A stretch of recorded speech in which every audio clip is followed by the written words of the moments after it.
Šajā video es tev parādīšu, kā tu savā internetu veikalā vari diferencēt pircējiem pieejamos piegādes veidus. Pirmais solis kreisajā rīkjoslā ej uz sadaļu veikals. Tad spied uz veikala iestatījumi un piegādi. Šajā logā redzēs visus jau izveidotos piegādes veidus, kā arī piegādes veidu grupas. Sākumā parādīšu, kā tu vari diferencēt piegādes veidus pēc svara, pirkuma summas vai pircēja lokācijas. Iesākumā spiežam uz kādu jau no esošajiem piegādes veidiem, piemēram, standarta piegāde, un tad redzēs logus, kuros tu vari norādīt parametrus, piemēram, minimālā pasūtījuma summa vai maksimālā pasūtījuma summa, no kuras piegādes veids būs vai nebūs pieejams. Tātad šādā veidā ir iespējams piegādes veidu diferencēt pēc pirkuma summas. Otrā iespēja ir ierobežot piegādes veidu pieejamību pēc svara, piemēram, norādot minimālo svaru vai maksimālo svaru. Savukārt šeit jāpiebilst, ka obligāti produktu parametros produktam ir jābūt norādītam svaram, lai šī funkcija varētu darboties. Pretējā gadījumā produktu svars tiek uztverts kā nulle. Un trešā iespēja ir iespējams diferencēt piegādes veidus pēc lokācijas. Tātad šajā gadījumā mums ir piegāde pieejama visās valstīs, bet ir iespējams norādīt arī tikai kaut kādas konkrētas izvēlētas valstis. Kad visi parametri ir ievadīti, vienkārši spiežam uz pogas saglabāt. Tagad pastāstīšu, kā tu vari diferencēt piegādes veidus pēc jebkādiem brīvi izvēlētiem kritērijiem, izveidojot atsevišķas piegādu veidu grupas. Tātad atrodam sadaļu piegādes veidu grupas un redzam, ka tur jau ir sadaļa, jeb grupa, visi piegādes veidi. Tas nozīmē, ka šī grupa ir kā noklusējuma grupa, kurā ir iekļauti pilnībā visi piegādes veidi.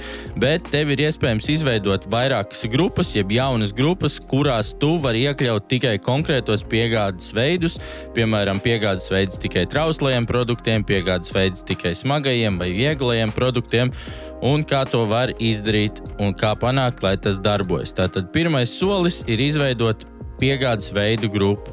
Spiežam uz pogas pievienot grupu, ierakstam, piemēram, trausli produkti.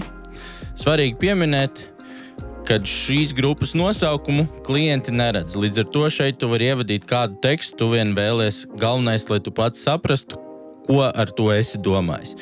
Tagad, kad mums ir izveidota piegādes veida grupa trauslajiem produktiem, mums ir šajā grupā jāiekļauj piegādes veidi. Lai to izdarītu, vienkārši spied uz kādu piegādes veidu, kas jau tev ir, piemēram, DHL Express vai Omniva, un redzēs, ka nobraucot pašā apakšā, vari izvēlēties piegādes veidu grupas. Un mums tiek piedāvāti mūsu jaunizveidotā grupa trausli produkti. Ieķeksējam ķeksīti, lai šis piegādes veids būtu pieejams šajā konkrētajā grupā. Svarīgi izcelt arī to, ka piegādes veidi var būt dažādās piegādes grupās. Kad viss ir izdarīts, uzspiežam uz pogas saglabāt. Savukārt nākamais solis ir norādīt, kuri produkti atbilst šīm piegādes veidu grupām. Ejam uz katalogu pārvaldnieks, tad izvēlamies konkrēto produktu, kur vēlamies iekļaut šajā preču grupā, tad spiežam uz viņu virsū, atrodam pogu papildus parametri, spiežam uz papildus parametri un redzēsim, kad ir opcija piegādes veidu grupa. Šobrīd rādās noklusējums, tātad ir pieejami visi piegādes veidi, kas nozīmē, ka cilvēkam pērkot no jums šo produktu būs pieejami visi piegādes veidi.